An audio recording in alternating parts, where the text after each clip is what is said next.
काम का एक नाम है स्मर। स्मर स्मर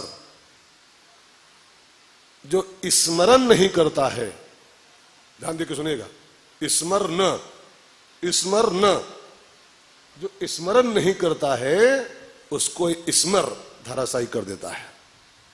काम का एक नाम स्मर भी है। स्मरण करते रहो तो स्मर न जो स्मरण नहीं करेगा उसको फिर स्मर। राम भजन बिनु मिटे न कामा, काम तभी मिटता है जब इंसान प्रभु को भजता है। स्मरण तो स्मर न, ठीक है। मेघनाथ की उस त्रिशूल से लक्ष्मण जी धराशायी हुए, बेहोश हुए। हनुमान जी उनको उठा के लाए हैं, लक्ष्मण जी की उस घायल देह को, बेहोश देह को। राम जी रोने को हुए तो जामुत ने कहा प्रभु रो मत, अभी लक्ष्मण जी घायल हैं, इनके इलाज की व्यवस्था की जाए तो ठीक हो सकते हैं। राम ने कहा इलाज कौन करेगा, हम तो वैद्य को लाए नहीं अपने साथ, इस बात का तो हमको ख्वाब भी नहीं था कि डॉक्टरों को काम पड़ेगा, कौन इलाज करेगा। तो जामुंत ने कहा मैंने पता लगाया है कि लंका में एक वैद्य है सुसेन।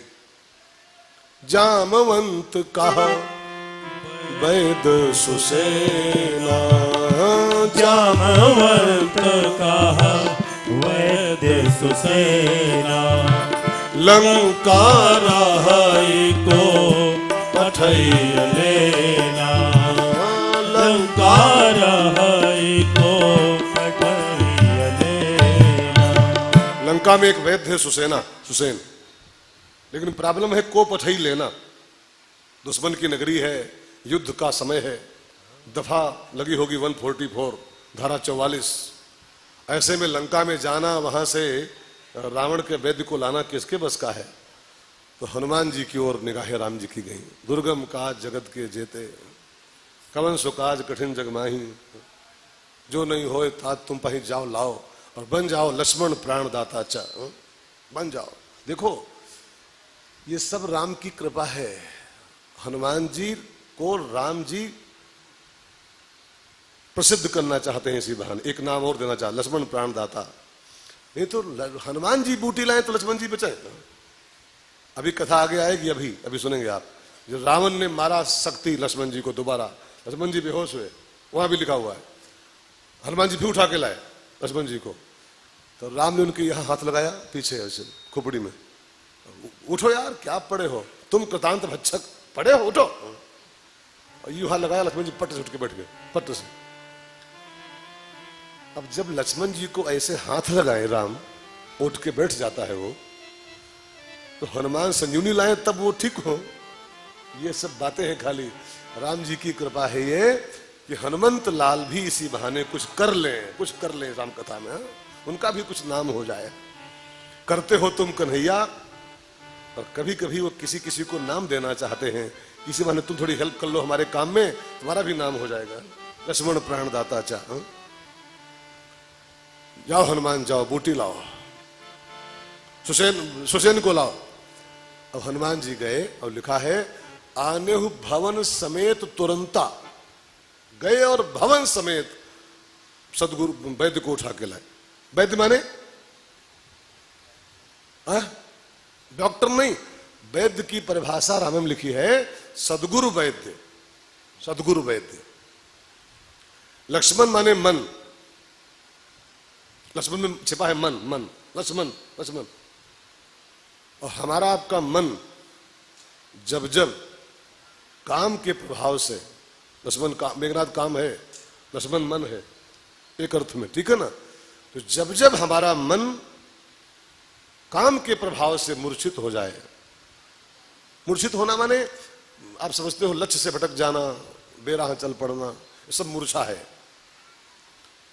जब जब हमारा मन आपको लगे कि काम के प्रभाव से प्रभावित हो रहा है, ग्रसित हो रहा है, तब किसी सदगुरु की शरण में जाओ।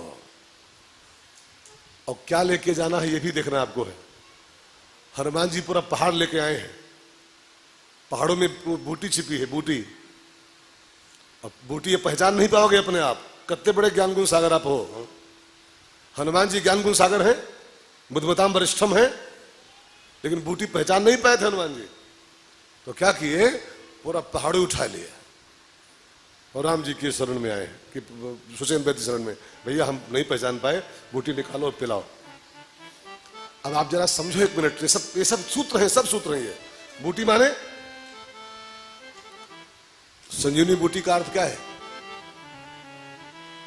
रघुपति भगति। और बूटी वूटी खाली वही में पढ़ना कि वो बूटी कोई होगी, बिरवा होगा। रघुपति भगति संजीवनी मोरी, रघुपति भगति संजीवनी मोरी, अनुपान श्रद्धामति पूरी, अनुपान श्रद्धामति पूरी। ये मिलती कहाँ है बूटी? ये पहाड़ों पर। पहाड़ माने क्या होता है? पावन पर्वत वेद पुराना। वेद पुराणों के पहाड़ों में मिलती है बूटी, राम जी की बूटी। राम कथा रुचिरा करनाना, राम कथा के खाने हैं जो वेदों पुराणों में, उसी में बूटी मिलती है रघुपति भगत की। अब इन पुराणों में से, इन ग्रंथों में से, इन वेदों में से भक्ति की बूटी निकालना, पहचानना आम इंसान के बस की बात नहीं है। आप शास्त्रों में से भक्ति निकाल नहीं पाओगे, बहुत छानना पड़ता है, बड़ा घोटना पड़ता है, बड़ी पहचाननी पड़ती है कि बूटी कहाँ इसमें छिपी हुई। अब जब न पहचान पाओ तो पूरा पहाड़ उखाड़ लो। मैंने शास्त्र और वेद सब लेकर के गुरु की शरण में आ जाओ। गुरुदेव मैं बूटी नहीं निकाल पा रहा हूं इसमें से, ये शास्त्र आप छानो और बूटी निकाल के हमको पिलाओ। हमारा जो लक्ष्मण बेहोश पड़ा है मन हमारा, इसको चेतन करो।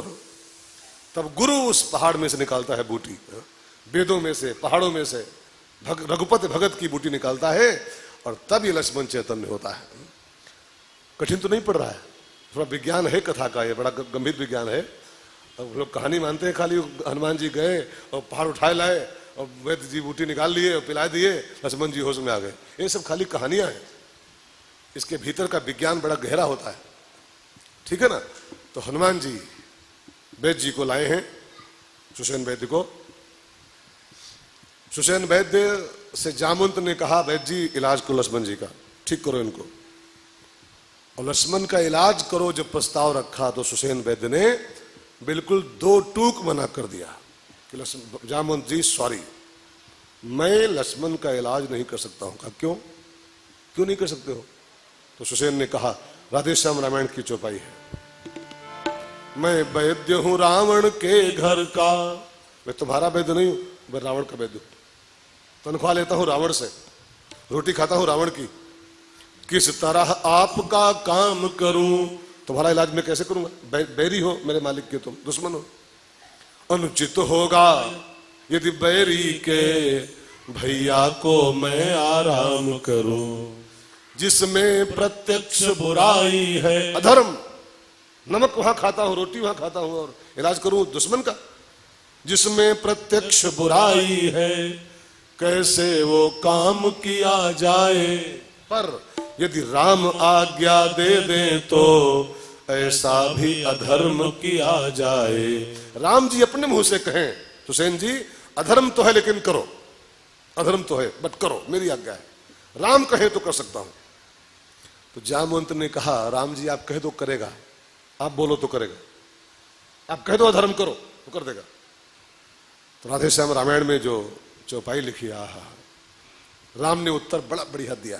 राम ने कहा, जामवंत जिस धर्म के पीछे राज्य गया और पूज्य पिता का मरण हुआ, जिस धर्म से भैया भरत छुटा, सीता प्यारी का हरण हुआ, उस धर्म के पीछे लक्ष्मण भी यदि मरता है तो मर जाए, पर राम नहीं ये कह सकता किंचित भी अधर्म किया जाए। जहां मेरा इतना गया है, एक भाई और जाए तो जाए, लेकिन अधर्म करो ये मैं अपने मुंह से कभी बोल नहीं सकता हूं। चाहे जो मेरा जाए जाए, अधर्म करने की राय मैं नहीं कह सकता हूं। अब राम जी की धर्म प्रीता को देखा सुसेन राजी हो गया। कहा, प्रभु अब चाहे मुझको नरक जाना पड़ जाए, अपने मालिक के विरोध में, गद्दारी के जुर्म में नरक की यात्रा कराई जाए, मंजूर है, लेकिन मैं अपने भाई, आपके भाई को अब देखूंगा जरूर, बुद्धि लगाऊंगा जरूर। सुसैन ने नब्ज देखी और कहा, प्रभु संजीवनी बूटी मिल जाए तो ठीक हो सकते हैं। ये है कहाँ? पहाड़ों में, द्रोणागिरी में है, वो लानी है वहां से। हनुमान जी गए हैं, आप मैं संक्षेप में कहूं, पहचान नहीं पाए, पूरा पहाड़ लेके चले आए। आप सब सुन चुके हो, वही अर्थ उसका है, बार बार न बोलना पड़े। पहाड़ों में बूटी है, रघुपति भगत, अपने आप चीनना मुश्किल है, पूरा शास्त्र लेके पहुंच जाओ गुरु की शरणों में, समित पाणी है, पहुंच के उस ग्रंथों के सहित गुरु जी के पास, गुरुदेव मैं इसमें से माल निकाल नहीं पा रहा हूं, आप निकाल के पिला दो, लक्ष्मण मेरा बेहोश पड़ा है, इसको होश में ले आओ। सदगुरु वैद्य ने उस पहाड़ में से बूटी निकाली, उसका रस निकाला और जो डाला मुंह में लक्ष्मण जी के, लक्ष्मण जी राम राम बोल के जाग पड़े हैं, लक्ष्मण जी चैतन्य हो गए। संजीवनी बूटी पाते ही इंसान का वैराग्य जाग जाता है। राम कथा भी संजीवनी है। राम कथा, राम कथा कलिका मद गाई, राम कथा कली कामद गाई, सुजन सजीवनी मोरी सुहाई, सुजन सजीवनी मोरी सुहाई। जब जब आपको लगे आपका वैराग्य बेहोश है, लक्ष्मण आपका ज्ञान पीड़ित रो रहा है, तो आप भी बैठ के संजीवनी का रस पान करो, राम कथा सुनो। आपने भागवत सुनी है? भागवत में वृंदावन में ज्ञान वैराग्य बेहोश पड़े थे, है ना, वहां भी कथा ही आती। कई उपाय किए गए लेकिन होश में नहीं आए, तब उनको भी यही बूटी पिलाई गई। नारद जी लाए सनकादि ऋषियों को और भगवान की कथा की बूटी पिलाई, ज्ञान वैराग्य।